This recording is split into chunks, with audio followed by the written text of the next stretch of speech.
I was going to start this off by saying it's been a while, and then that made me think of the Stained song. It's been a while since I've recorded a video on this channel. I can't remember the lyrics to the song. Anyway, hi, how are ya? We're back after a couple of days with the second part of my thoughts on free agency so far. Now, you might notice I'm not projecting my voice as much. If you've been paying attention on Twitter or Twitch, you'll know that I have been sick, and it's a lot easier to make content, as in streaming, than it is recording stuff when you're relying on tissues, coughing up a lung. I will say, you might have to deal with the sound of me sucking on a lovely Hall's Fruit Breezer. Or, if someone stops us and then photoshops a dick, probably, and then it's me, you get the point. Anyway, yeah, we're back. So, hey, I'm feeling better. Wasn't the Rona. Never lost my taste of smell, or my taste of smell. My taste or ability to smell. Maybe I am still sick. I'm leaving this in. That's embarrassing enough that I'm going to leave this in. But yeah, we're back. It'd been a couple of days, and I'm sorry for that. Because of that, a couple things I wanted to mention.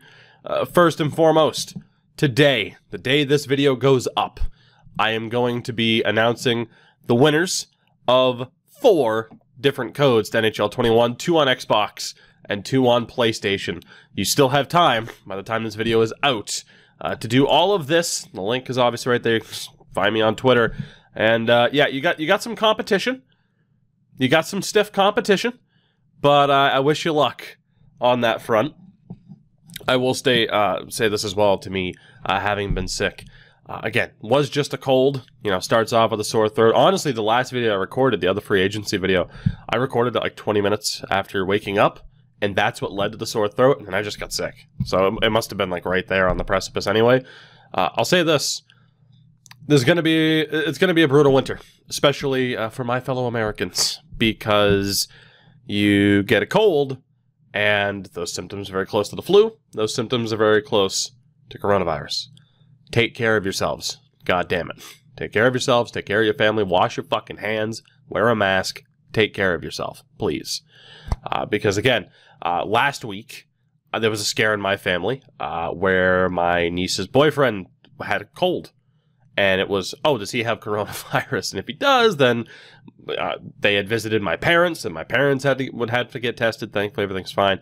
Same thing here, where it's like, shit, if I get a cold, like, is it worse? And then if it is, like, okay, I've seen my parents, I've seen my girlfriend. Like, that's just, take care of yourselves, for the love of God.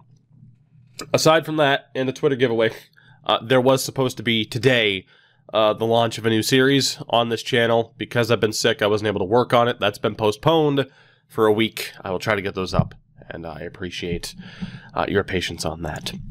That said, we stopped right before Montreal to troll Habs fans. Nothing really happened this week for teams that we talked about in the last video. If you missed that, go check that out. I want to get right down to business, though. Montreal so far this offseason has been very interesting, and I'm glad they waited.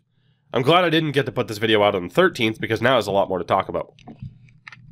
They start off, again, if you can't tolerate that sound, I'm sorry. They started off with the Josh Anderson trade and then the signing. And I have to be honest with you, I wouldn't be happy if I was a Bruins fan that they took this risk. And the word is that the Bruins, and again, shout out to Jay Fresh Hockey on Patreon for allowing me to for being cool with allowing me to show all of this.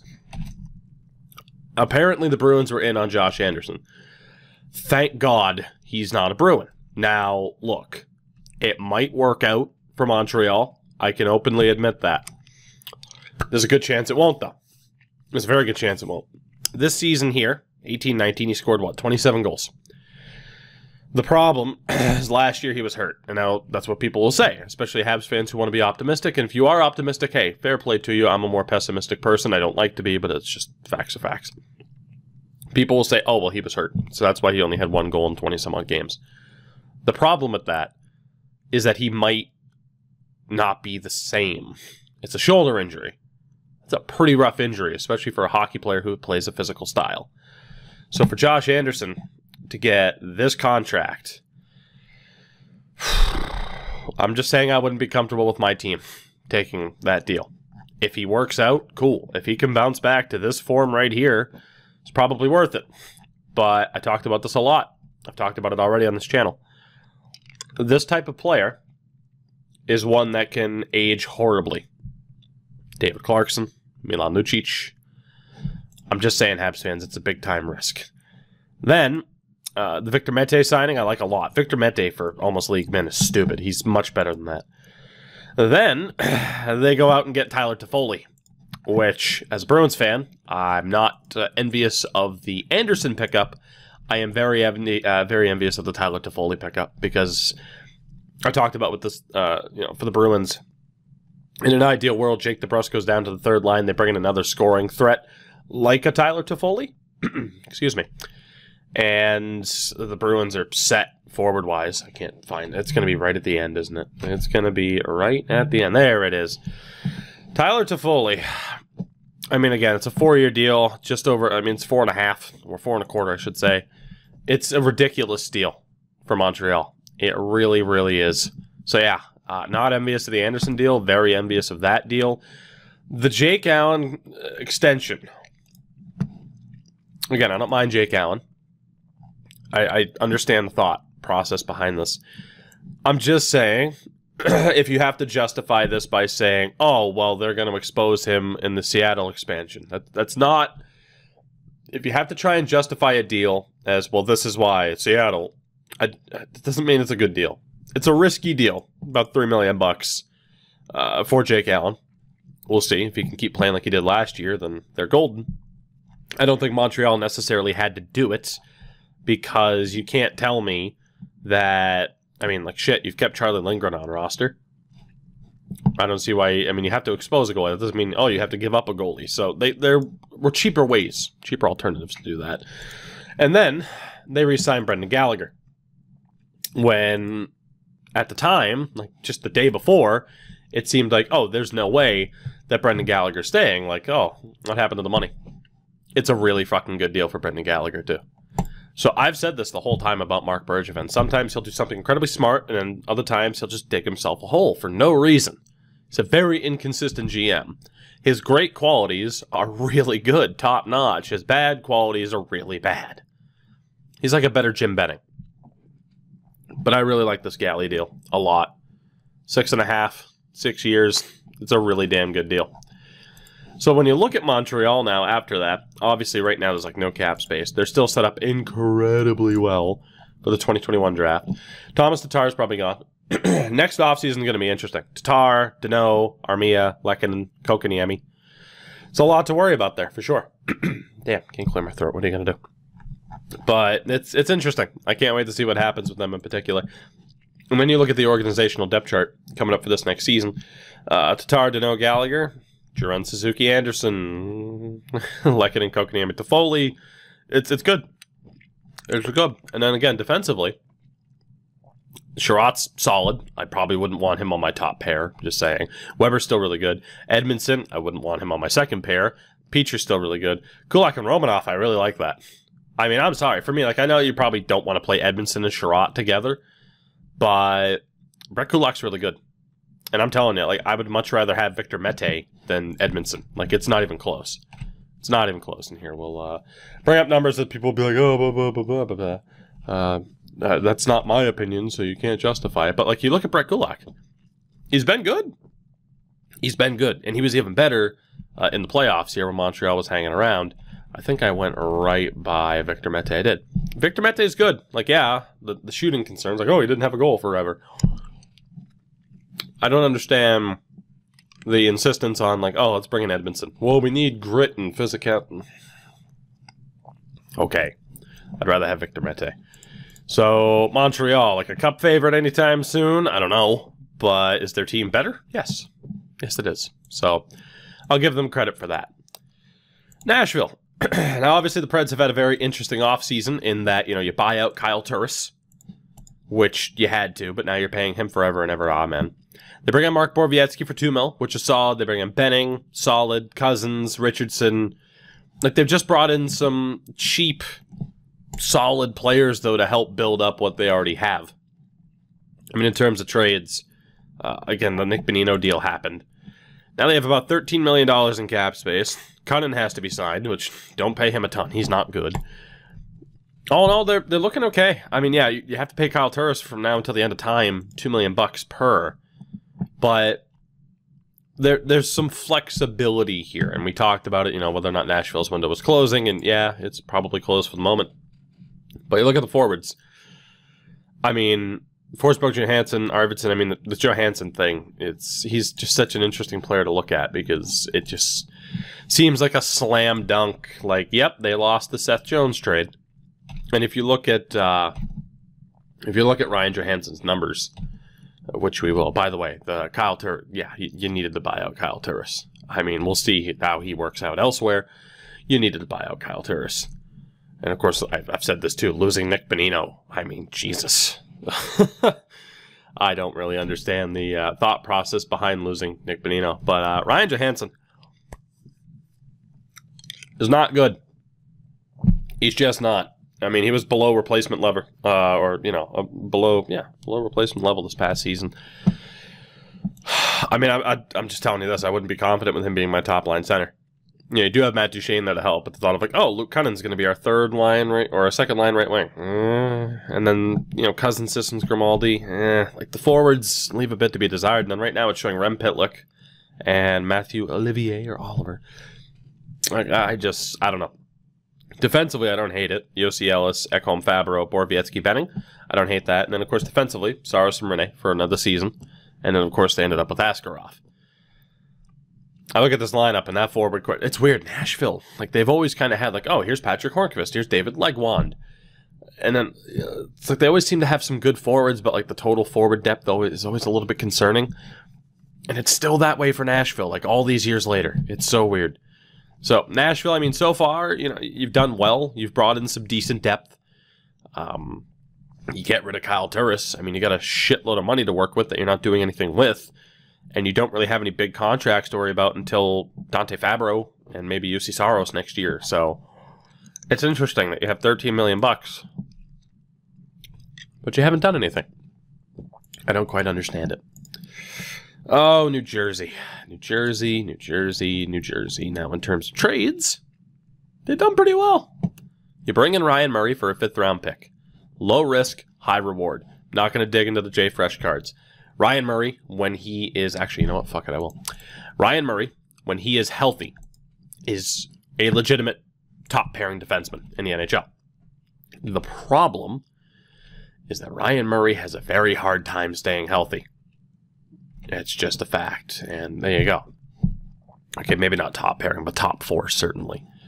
Defensively, he's fantastic. He's elite. The problem is, again, he just doesn't stay healthy. So for New Jersey, if he does stay healthy, you're golden. Then you get Andreas Janssen for Joey Anderson. Joey Anderson right now, it's been talked about, still slightly unproven, we'll say. I mean, he's 22 years old, so still a younger option. 18 games, 34 games, like, still unproven. So for the Leafs, it's nice. You get a guy who might make it, who might not. At the very least, you get rid of Andreas Janssen. And then for the Devils, you bring in Andreas Janssen, which, again, another guy where low risk, high reward. Andreas Janssen, injury troubles this past year. We'll see. When he's healthy, he's good. So I like what the Devils are doing. Joey Anderson in the 5th for Ryan Murray and Andreas Janssen. If they stay healthy, that is a steal. And then in terms of signings, I mean, no disrespect to Scott Wedgwood, but they really only made one, which was bringing in Corey Crawford. And, respect to Chicago, I guess, by going with Subban and Delia. But, yeah, I'd still trust Corey Crawford. I know there's injury concerns. I'd still trust Corey Crawford. We'll see. I'm surprised he still wants to play at 35. Maybe just a chip on his shoulder, something to prove. But I really do like that deal for New Jersey. So now you look at their lineup. Janssen, Hischier, Palmieri, solid. Gusev, Hughes, Bratt, solid. Wood, Zajac, McLeod, Senny, Zaka, Merkley. It's good. And then Murray, Subban, Butcher, Severson, White, and Connor Carrick. Colton White's unproven at the NHL level. And then Crawford, Blackwood. I'm not saying New Jersey's guaranteed to make the playoffs, but considering the opinion for the Devils, especially after the Taylor Hall trade, is like, oh my God, we're going to make the playoffs. And all of a sudden it was like, holy hell, we're not going to make the playoffs at all. And it seemed like the sky was falling. Here comes another rebuild. they're playing the cards very well so far right now. So if I'm a Devils fan, I'm feeling pretty good about this. Again, I'm not handing out like letter grades or anything, but I'd feel pretty good if I was a Devils fan right now. They've had a pretty damn good offseason. The Islanders, on the other hand, it's been an interesting one. And I say that. They acquire A.J. Greer, who I like. Friend of the channel, A.J. Greer, as we'll call him. We follow each other on Twitter, and we've played versus games on stream. That's about it. The big thing is that you lost Devon Toews for 2 seconds because you had to clear out room. You needed to make cap space. I'm sorry to say, and Islanders fans will tell you this. They know. I don't need to remind you of this. Losing Devon Toews for 2 seconds is a disaster. Even if it's only 2 seasons worth of a sample size here, yeah, it's a disaster. It's just brutal. And of course, Colorado benefited from it. And then if you look at everything else they've done, they re-signed Sebastian Aho, Grant Hutton, they brought in Austin Czarnik. Like, they haven't done much. They really, really haven't done much. They have just about $9 million in cap space. You still have to sign Barzal and Pulock. Or Pulock. The Pulock. I don't know what the hell you're going to do. I genuinely don't. $9 million is enough to sign those 2 players. Certainly wasn't enough to also sign Devon Toews. Ryan Pulock, solid second pair defenseman. Might still get even better at 26. Who's to say? But still, really solid defenseman. And then obviously, too, I mean, I don't really have to tell you, but Matt Barzal is also really good. So something's got to give here for the Islanders. And I mean, the obvious shouts: Cal Clutterbuck, Casey Cizikas, Leo Komarov, Andrew Ladd. Like, these are guys that you're just paying way too much money to. Johnny Boychuk is the other big name that's out there. I mean, Thomas Hickey was playing in the AHL last year. They just have some brutal contracts from before Lula Morello got there and since. So we'll see. That's all I can say. And of course, Varlamov has 3 years left, which concerning when you have Ilya Sorokin, who finally came over. So I mean, right now for the Islanders, I'm just it's got to be. I said I wasn't going to assign grades. It's got to be an F. You still haven't signed Barzal or Pulock. You let go of Devon Toews. 2 seconds is nice, but he's worth more than 2 seconds. Something's got to give. And for the GM, one GM of the year, there's an awful lot of inaction here for a team that requires a decent amount of action. So, yeah, if I'm an Islanders fan right now, I'm not feeling too hot. Then we get to the New York Rangers, who have been very, very busy. Obviously, the Stahl thing happened. But since, they've signed Potato, Brodzinski, Crawley, Greco, Kincaid, Rooney, Blackwell, DeGiuseppe, Lafreniere, Georgiev, and D'Angelo, who just signed yesterday, both of them. So, look, Potato, decent third pair depth defenseman. Brodzinski never really locked down like a full-time spot in the NHL. Might make it, might not. Brandon Crawley, still a prospect, really. He's 23. Anthony Greco, good AHLer, really good speed. We'll see. Kincaid, third goalie. Rooney, same as Brodzinski. We'll see. Could end up making the team. Jack Johnson. Every once in a while, there's a GM, and this happens in all sports. There's a GM that sits there and thinks, I am smarter than everybody else, and I can figure out how to fix this player. Tell me, hey, I might live to be wrong, as will 99% of everybody. I would love to be proven wrong on Jack Johnson. Absolutely abysmal player. He just is. So that move could certainly not pay off for Pittsburgh. Trying to fight off the sneeze as best I can. Blackwell, DeGiuseppe, same boat as Rooney and company. Georgiev, they end up signing, which is no surprise, after buying out Henrik Lundqvist. Pretty good deal for him. Obviously now the tandem was just Yorkin. And then Tony DeAngelo, which, yes, I disagree with a lot of his viewpoints. He is kind of a douche, is how I would label him. In terms of an offensive defenseman, he's fantastic. Defensively, not so much. So it's a good deal.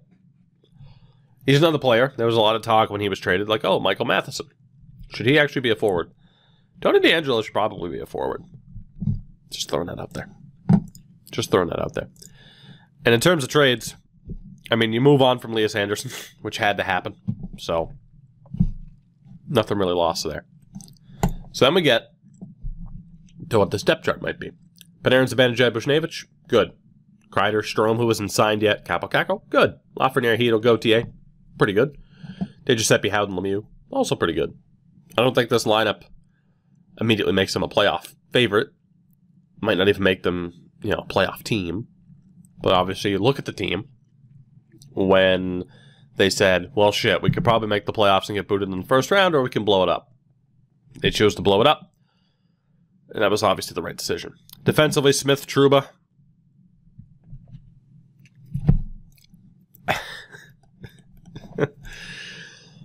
No thank you. No thank you. No thank you. Now, you got rid of Mark Stahl, which is a very good decision. Jacob Trouba is incredibly overrated. Incredibly overrated. If you're a Jets fan, you should feel pretty good that you didn't give him $8 million. Brendan Smith is barely an NHLer at this point. So, I mean, that is a projected top pairing. Again, you can hate on Cap Friendly, not me for that. That would be scary as shit. Lindgren and Fox, two younger players, scary as shit. Johnson and DeAngelo. Rangers fans, you better hope Cap Friendly is way the hell off. Because if that is your defense in this upcoming season, holy shit, you might have the worst defense in the league. That is abysmal. And that is one of the scariest pairings on paper, fictional or not, we don't know, that I have ever seen. And it's just York and Georgiev I like a lot, but obviously with just York, and it's been 12 games. 13 if you count the playoffs. Time will tell there. So, again, a lot of different possibilities. Obviously on the loan list right now, will Kravtsov make the team? There's a lot to be undecided with the Rangers. In terms of this offseason, though, in terms of free agent signings, I mean, the re-signings are nice. Good depth in free agency, but again, just the... How do I put this?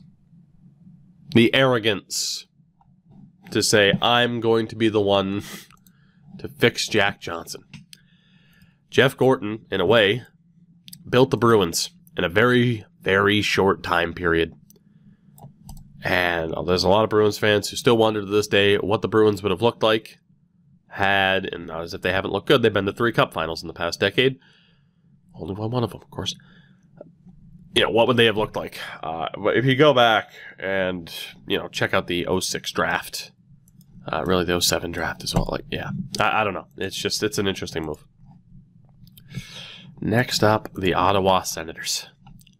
Talk about an interesting offseason. Maybe the most interesting team of the offseason. In terms of trades, they acquired Austin Watson.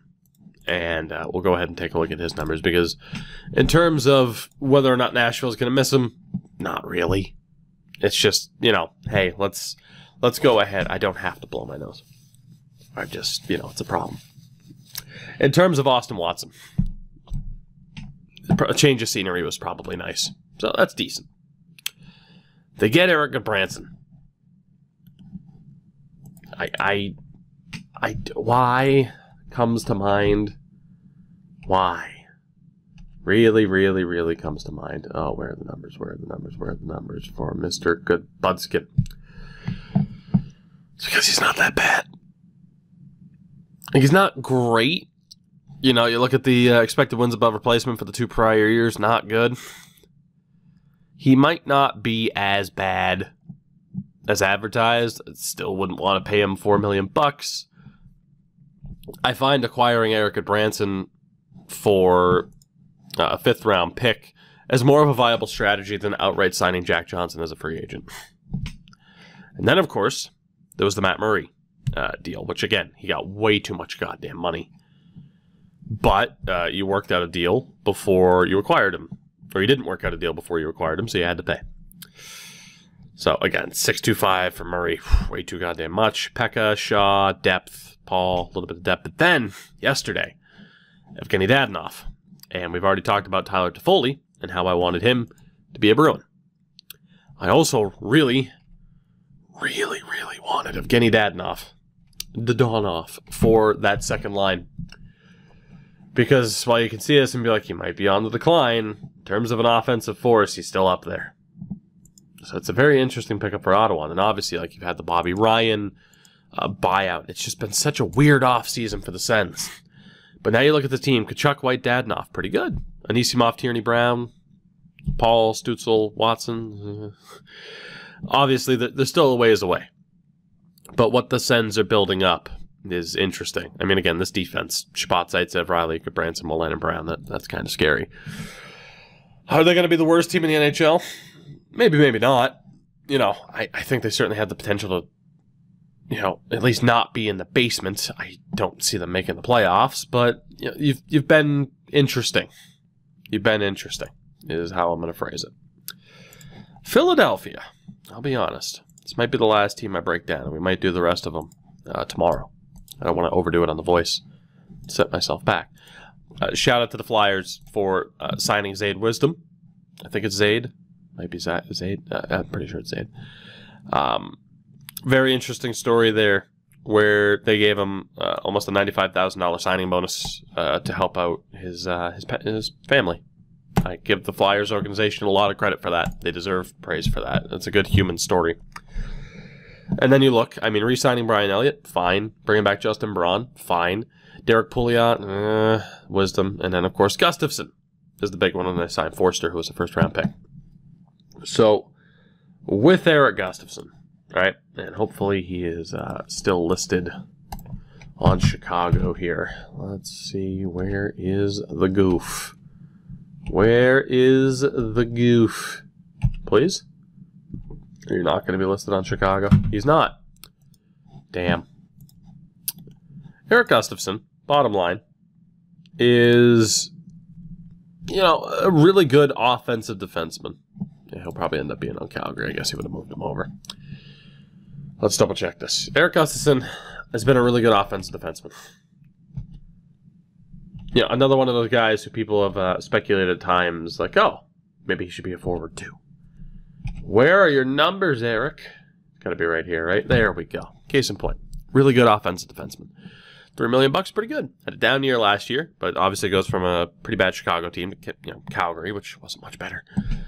I like the signing for Philly a lot. Main reason for that, you know, you look at this lineup now. Defensively, you needed to do something with Niskanen retiring. Provorov, Ghost Bear, it just continues to be such a weird kind of point in time for him. I don't know, like, when's something going to be decided as to whether or not they're keeping Gostisbehere or not. I mean, the eye test, from what I hear from all Flyers fans, is that he's the worst. And he's certainly not what he used to be, but I wouldn't be complaining necessarily about having Gostisbehere on my team, according to stats, which, again, are based off of how he plays. Nice little elbow snap there. Sanheim and Myers, again, you're asking a lot for Phil Myers. I mean, I know a lot of Flyers fans are high on him, but so far, you know, he hasn't exactly been incredible. You know, we'll see. And then Gustafson Braun helps out quite a bit. So the defense is looking okay. Obviously, Hart and Elliott in goal. I don't hate the forward core.